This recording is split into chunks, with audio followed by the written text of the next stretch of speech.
বন্ধুরা, আমরা প্রবেশ করছি এক সবুজ বনের গভীরে।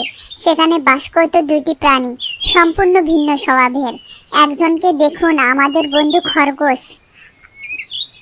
তার নাম শুনলেই মনে আসে ক্ষিপ্রতা, দুরন্ত গতি।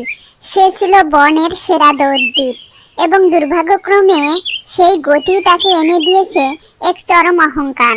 খরগোশ প্রায় ঠাট্টা করত দুর্বলদের নিয়ে, আর তার প্রধান শিকার ছিল, ইনি আমাদের কচ্ছপ।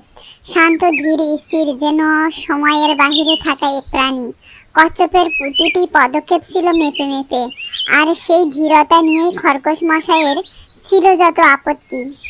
একদিন পথের ধারে দেখা হতেই খরগোশ আর নিজেকে সামলাতে পারল না।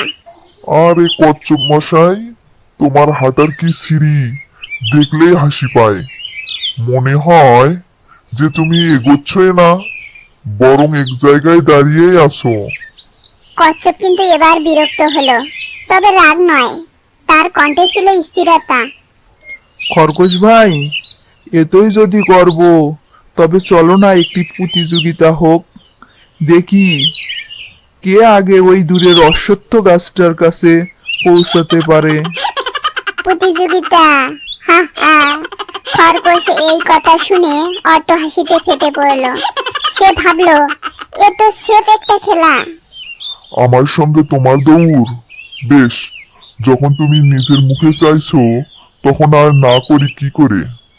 বনের অন্যান্য প্রাণীরা কচ্ছপের সাহস দেখে হতবাক। শিয়ালের সংকেত শুরু হলো, অসম প্রতিযোগিতা। খরগোশ এক মুহূর্তে তীর বেগে দৌড়ে অদৃশ্য হয়ে গেল। কিছু দূরে গিয়ে খরগোশ পেছনের দিকে তাকায়। কচ্ছপ? তাকে তো দূরবীন দিয়েও দেখা যায় না। খরগোশ নিশ্চিত হলো তার হাতে আছে পর্যাপ্ত সময়। তার জেতা নিশ্চিত।